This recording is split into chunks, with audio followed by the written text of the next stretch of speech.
You're listening to the Autism Weekly podcast. Each week, we share community voices and bring light to stories that increase awareness, acceptance, equity, access, and inclusion. If you haven't already, subscribe to join the Autism Weekly family. I'm your host, Jeff Skibitsky. This week, we're joined by Dr. Wendy J. Ross, the inaugural director of Jefferson's Center for Autism and Neurodiversity. Dr. Ross shares her insights on making medical care more inclusive for autistic individuals, focusing on enhancing access and support through innovative programs. We'll be discussing her pioneering initiatives, including the Autism Airport Inclusion Program and the importance of coordinating health, design, and community engagement. Welcome to the podcast, Dr. Wendy Ross. Thank you so much for having me. Oh, it's my pleasure. And this is a new conversation, but it's extremely important because part of an inclusive movement is making sure everybody feels welcome, everybody feels a part of the community they're in, and has a voice in trying to design or tailor that community. But before we go down that route, one thing I love to be able to do is talk about what brought somebody into the field of neurodiversity and where that passion came from, because we all have such unique stories. Yeah, so I guess my story is definitely unique in that it starts when I was an undergraduate in college. And as a freshman, I found out about a humanities and medicine program where you were obligated to not be pre-med. So I think I always had a very humanities perspective on things. And I was accepted to that program. I think I wrote my essay about coloring with crayons and coloring outside the lines. So I always had sort of a different perspective on things, and I was never a linear thinker. And so then I ended up in medical school, and I guess I just always saw things differently than other people. When I graduated, I knew I wanted to be a pediatrician because I really liked playing. And then I was looking for a fellowship that would involve some kind of advocacy. I actually grew up really poor and I wanted to work in an underserved community. And I found out that at Children's Boston, they had a combination of an advocacy and developmental and behavioral pediatrics fellowship. And so I went really just to check it out for a year. But I just loved the developmental and behavioral pediatrics. It was kind of like being a detective because you'd see a child could do some things and then other things were harder. And then you would try to figure out, how do we take this child's strengths and help support their challenges? And I just got hooked. I love the fact that your path took you down really trying to empower not just those who are neurodiverse, but those who might not have all the resources to be able to take advantage of what's out there and to get those skills for empowerment or to get that sense of belonging within their community. One of your initiatives in the beginning was to set up that Center for Autism and Neurodiversity at Jefferson.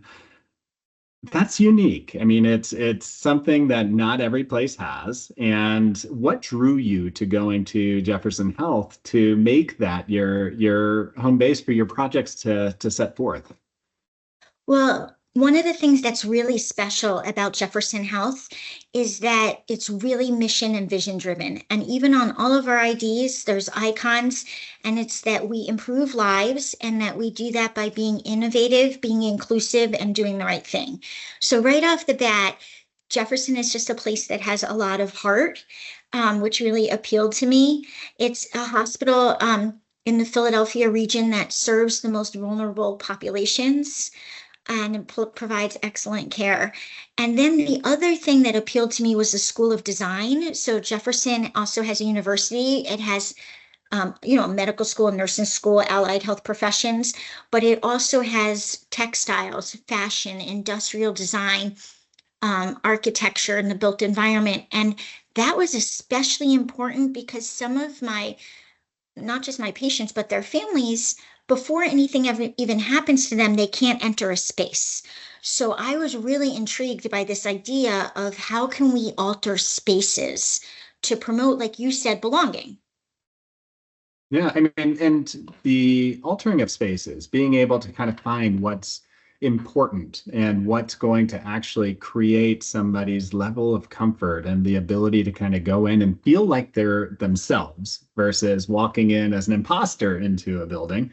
That takes a lot of voices. It takes a lot of people contributing to really understand what can we do? What can we change? What is it that we're thinking through just a neurotypical lens that maybe we're not taking into consideration the entire population? What did you learn through this experience? Who did you bring along with you to the table to kind of start breaking down how to create these environments? Yeah, I mean, these are such great questions. So, first of all, almost everyone on my nuclear team, core team, either has a neurodiversity or has a first degree relative, pretty much. So, that was really important to me. We always ask our population what they want first. That is like a very core principle of what we do. And by that, I mean also family members, right? Because some people have more or less of a voice directly, but when you work with an individual that's neurodivergent, their family is a part, is a part of their environment, right? So, and then it's very important to me to have an interdisciplinary or interprofessional perspective. One is honestly, it's just a lot more fun. And I always learn a lot, but fun is important. And also because when you learn from people with different perspectives, the final project and output is just so much richer. And at Jefferson, because we work with students, I feel like it's super important because you could go to school to become an occupational therapist and just learn that trade and be a great occupational therapist, have a great future. But if you're an occupational therapist that's learning how to create things with designers while engaging a community, well, then you're shaping the future, right? And I think today's future needs those kinds of professionals. Yeah, and I think you said it. We're all learners through the process. If you went in saying, I know what you need and this is what I'm going to do, the projects would never take off. They wouldn't have the same validity behind them. But you brought a team with you, those who could express their own concerns, their own interests, and their own talents in building this. Was there anything that was unique that you found out that maybe if you had gone with pure assumptions, that you would have been like, I would never have thought that this needed to be done, or this color, or this scheme, or this busyness, or these seating arrangements? Like, are there things specifically that you were like, wow? Yeah, absolutely. I mean, I have really learned so much. And one example of that is in the new seating we created for waiting rooms, for medical waiting rooms with Miller Knoll. And that came about because right now, if people get overwhelmed, there's this idea of a sensory room, which is not a bad idea. It's a good idea. But what is not good is that it's the only idea, right?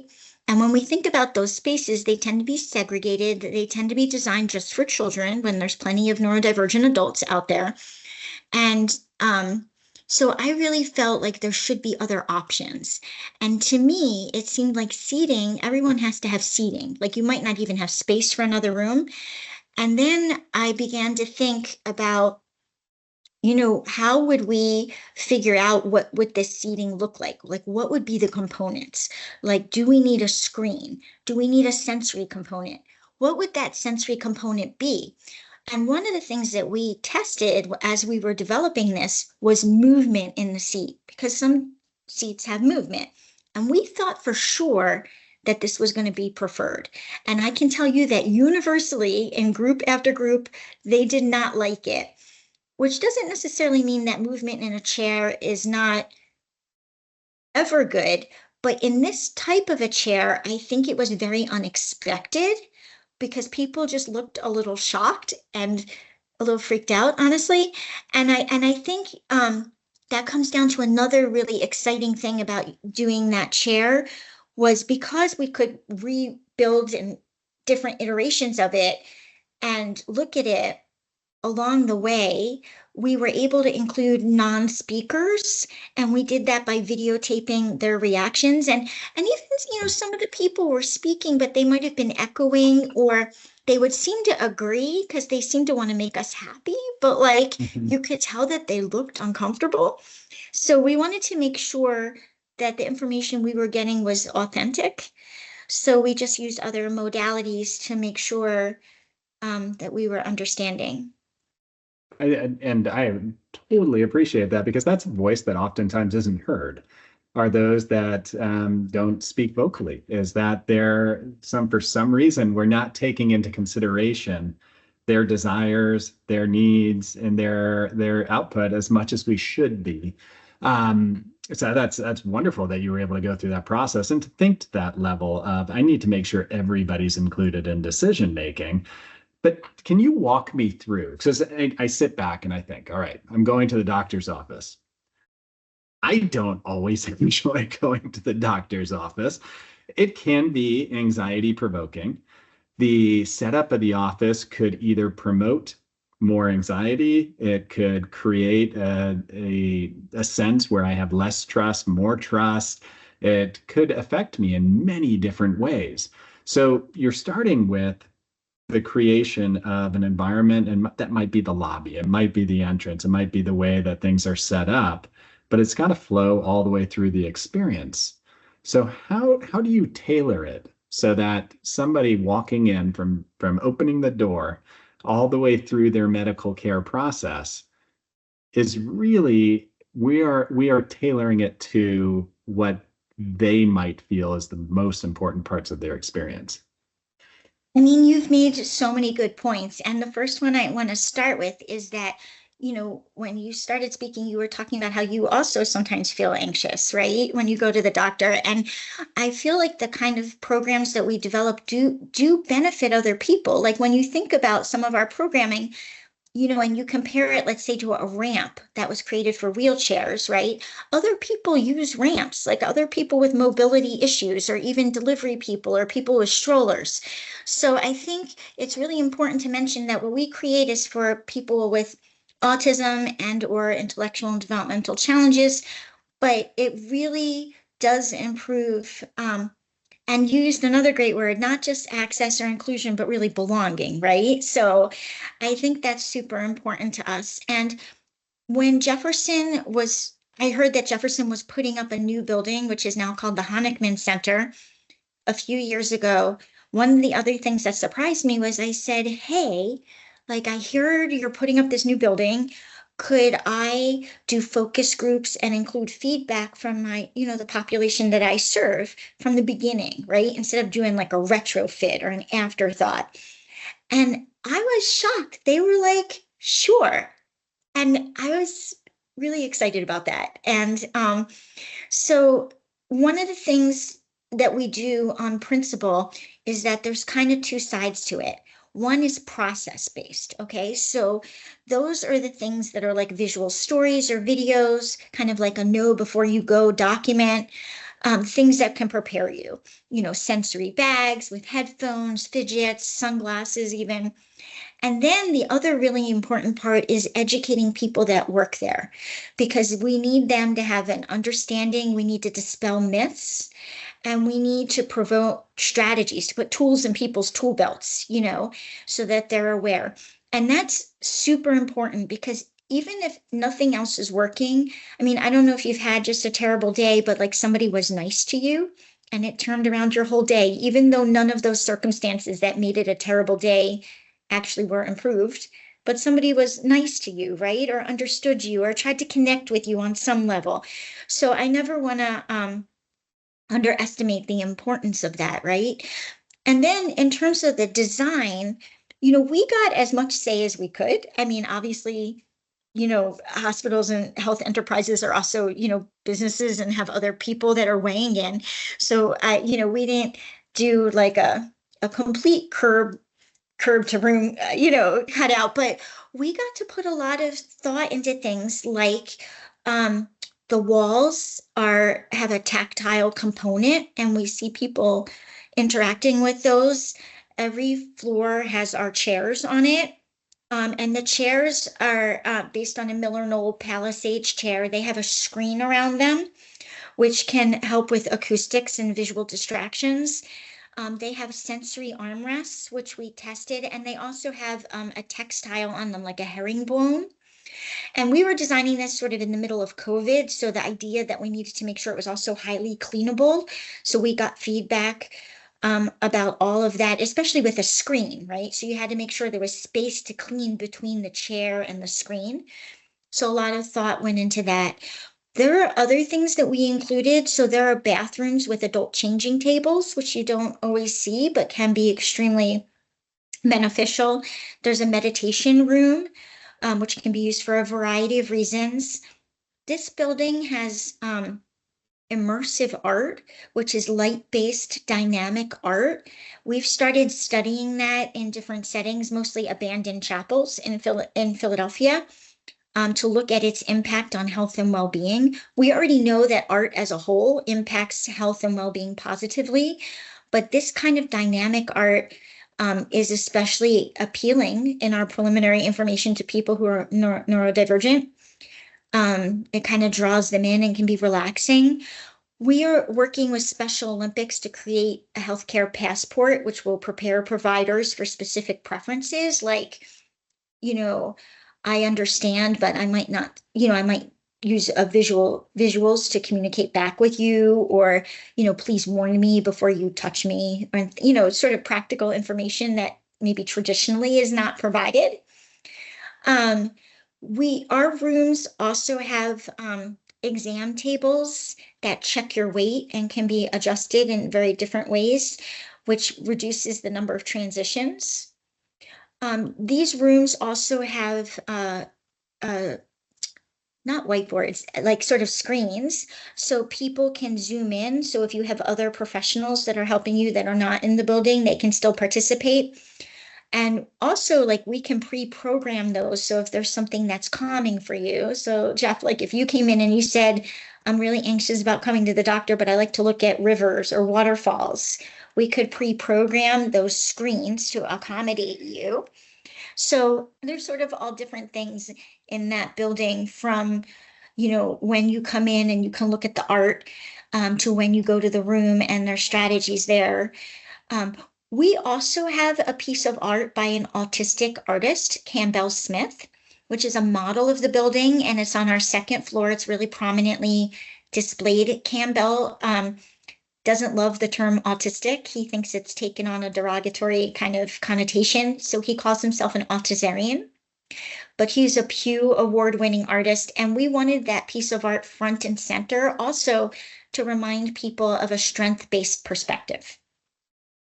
Everything that you're describing, I think, would be wonderful for every single population out there. I mean, it just makes it so that healthcare, it feels more welcoming, in an environment that everybody should feel, the trust is there. I'm their number one priority. This is me, patient-centered sort of thought.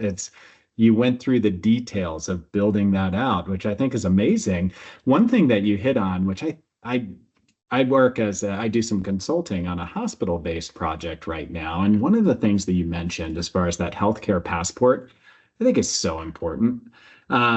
Giving the medical staff that opportunity to know how best to create the environment for somebody who might need some very intense medical care is extremely important. The last thing you want to do is create any sort of increased stressors that could result in some violent or aggressive behaviors at the highest level, but at the lowest level, just enough of that resistance that you're not going to be able to do your job thoroughly as a pediatrician or as a physician in general.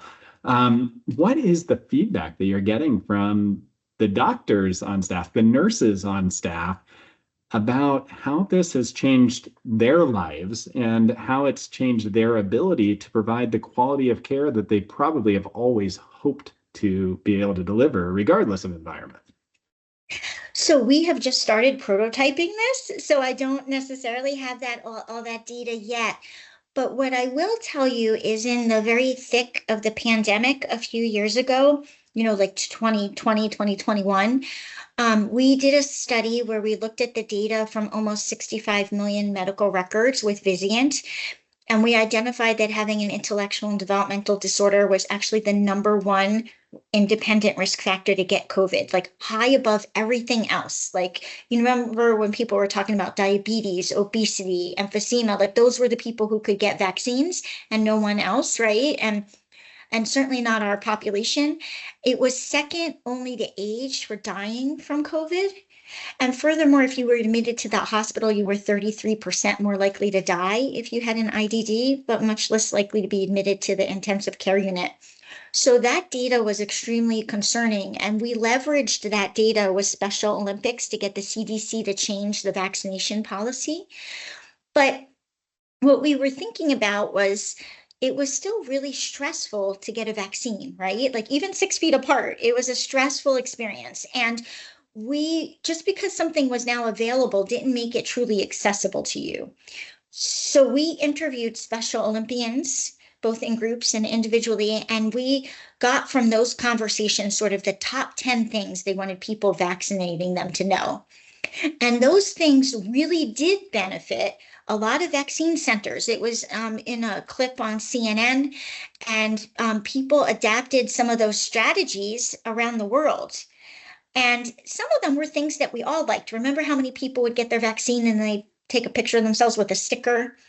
Or, so some of those things were things that, again, appeal to all of us. But I think we got a lot of positive feedback from the vaccinators at that time because it did make their job a lot easier and more possible.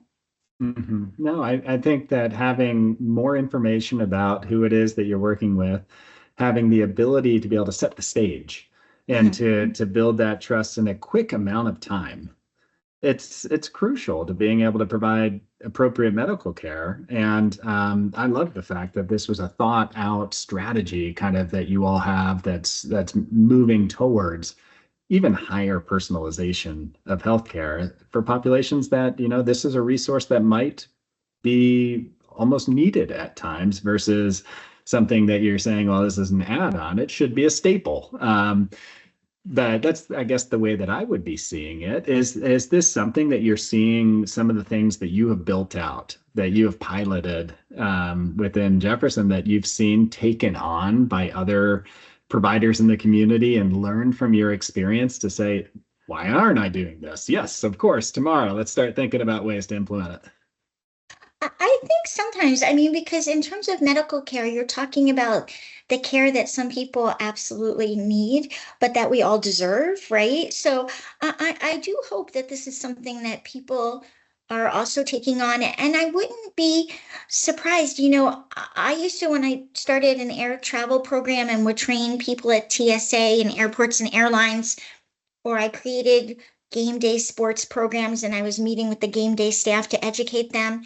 I was really nervous because I thought, oh my God, this is like an extra training that now people have to stay for. Like they're staying later, they're taking time for lunch, and it was really humbling. And this is another example of how you just learn is that people were extremely excited.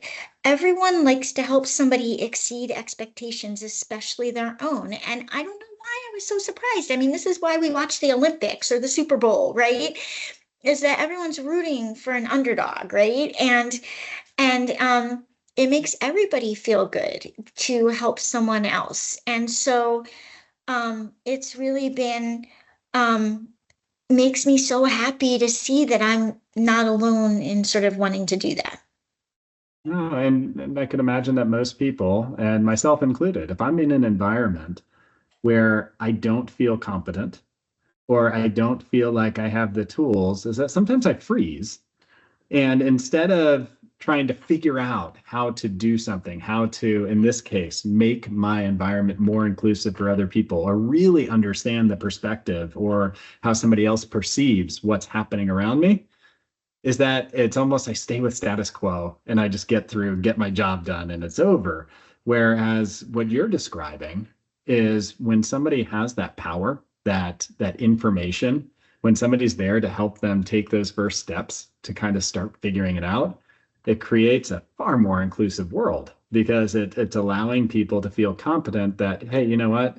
This person who's coming in isn't that much different than me. They might be experiencing A, B, or C a little bit different than the way that I would, but there's no reason I cannot compromise my environment to say, all right, it doesn't have to be all about me. It can be about everybody that's coming in, and I need to learn from each individual that's a part of that community. So you've done community projects as well, though. I mean, it's not just within the hospital. You just talked about game day. I know that in the past you worked on doing some work with the airlines. How have you taken the knowledge that you've had as a developmental pediatrician and with your collaboration with so many of the other health professions, but also those supporting professions that are out there that are just making our world more beautiful, more comfortable, more accessible? How have you taken that into the community? Well, I think, the community is where we live. I mean, we do come obviously for healthcare. When I started the travel program, I had met with the Department of Transportation director at the time, was Secretary Ray LaHood, and he phrased it so beautifully. He's like, travel is so much more than getting from one place to another. It's how we experience opportunity, right? So it's really kind of a metaphor. And so travel became really important. And in our travel program, some of the individuals just need to be familiar with the process of going through the airport, but some people really needed clinical support for that endeavors. And ultimately, I would love to collect research to get allied health professionals for providing that support to our population in the community, because it's not traditionally covered by insurance companies. And, if I had more money to do research to get all these outcomes, that would be definitely high on my wish list. And the sporting programs, especially for people who are from Philadelphia, that like Philly is like a sports town. And I really think sports are also a great metaphor, because when you're doing a sport, you are preparing, which we do with visual stories and education for game day staff. You're practicing, because usually we have a hosted experience. And then, you're hoping to play and to really have an experience where you try your best, learn something new, and work together as a team. And those are all core components of our program. And so those are some of the things. We also started a program a long time ago. We were working with museums. It seemed to me that museums were a place where people went to socialize and play, and my patients neither typically socialized nor played, right? I went to museums. It was kind of funny. Play is actually considered a human right by the United Nations. And so I told them that they were denying my patients their human rights. I thought like for sure that was gonna like win the day. But actually what happened was the museum conferences were in Philadelphia.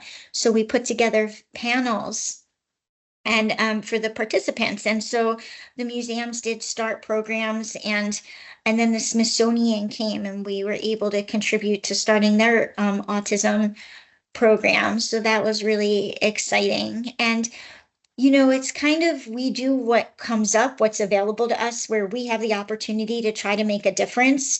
And now you'll see like sports programs exist, not just in Philadelphia, but around the country, game day experiences. Now, and there's so many barriers out there, and those are just a few of them. And I love those. I guess the sensory friendly museum days. I mean, those sorts of things enable an entire group that maybe wouldn't have felt comfortable going into an environment because either it's too loud, too noisy, too many people. There's so many reasons that it enables them to go and enjoy things that otherwise they might have been left out of. And the same thing with sports and being able to kind of go to games, being able to go experience it in the way and cheer for your own team. There's no reason that just because you have a different experience at a game day event or in an arena or being able to play the sport, that you can't be a part of it simply because, or that you have to watch it on TV only simply because the environment is set up in a different way. We can accommodate. Where do you see that there are still, those extremely needed barriers that need to be broken down still? I mean, is it finding more restaurants that are able to kind of make sure that they're creating these environments? Where else do you think that we should be focusing some of this time, energy to educate and provide resources?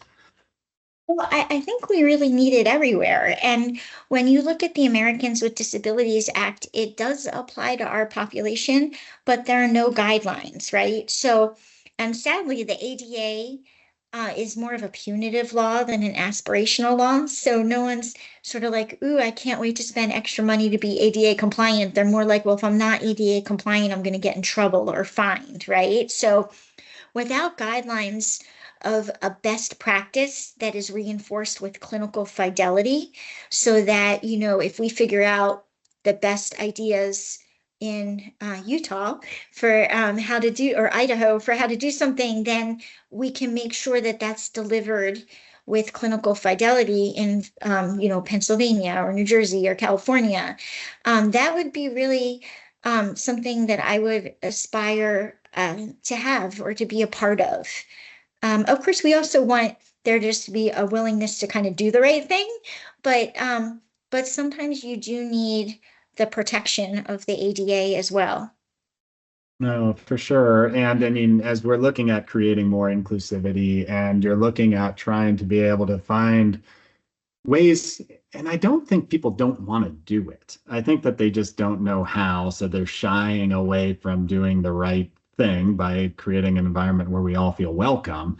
Um, but I think that having those education opportunities, I think the outreach that you're doing and just putting it out there, showing people, there are success stories where this has happened, and there are people that can come out and be able to help and even kind of create these designs, I think is important. Um, when you're looking at every single community that you've gone into, and I kind of want to reiterate this process, but you mentioned that, when I go to Idaho or when I go to Utah, I might come up with completely different plans. Is that because you're engaging everybody involved? You're engaging those who maybe don't have a voice historically. You're looking at the culture of an environment. You're looking at what's important. You're looking and talking to the families. You're talking to those who are self-advocates or who are directly influenced. Does it differ place to place based off what you're doing? Do you need that collaboration everywhere? Well, I think we do need that collaboration everywhere because there's different cultures, but I think what we're seeing is that there are common denominators that can be replicated that are beneficial. So, having materials to prepare the individuals and their families, having people in the community that are understanding and empathetic and have some strategies and are more curious than judgmental, right? Having some ability or flexibility in the environment to create an escape space or a place where people can take a break, even if it's you can't redesign your whole space, right? I think these are things and themes that we're seeing over and over again, that do provide some kind of general guidelines.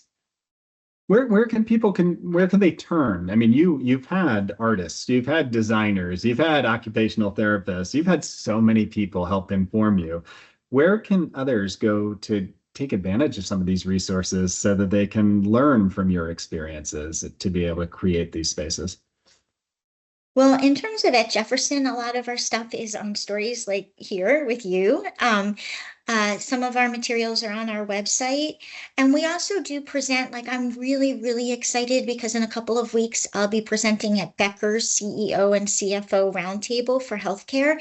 That's the first time I've been invited to speak at a conference like that to healthcare people who are running major healthcare enterprises across the country. So I'm really, really excited about that opportunity and that their interest in this topic. And we just try to get the word out as best we can. Well, I appreciate the work that you've done, and I think that the creation of safe and shared spaces, none of us own any of these spaces. They're all shared, and that they're really kind of really inclusive and welcoming. I think that the fact that you're out there advocating for that, giving a blueprint and helping people to understand, how can you get there? Or what questions can you ask? Or, what are the processes that made us successful? That's going to benefit everybody. And so I appreciate all the work that you've done. And thank you for coming on and sharing your story with us today, Wendy. I think that this is amazing. And quite frankly, I will learn from it. So hopefully that at our clinics, we can take advantage of some of the insight that you've been able to put out there.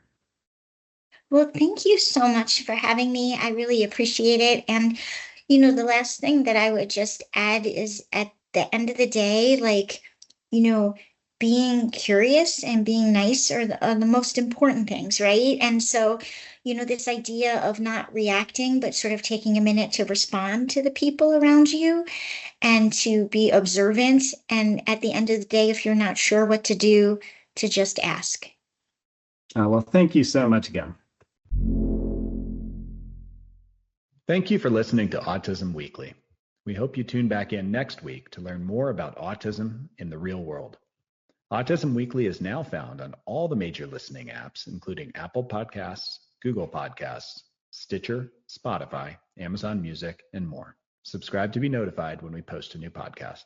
Autism Weekly is produced by ABS Kids. ABS Kids is proud to provide diagnostic assessments and ABA therapy to children with developmental delays like autism spectrum disorder. You can learn more about ABS Kids and the Autism Weekly podcast by visiting abskids.com.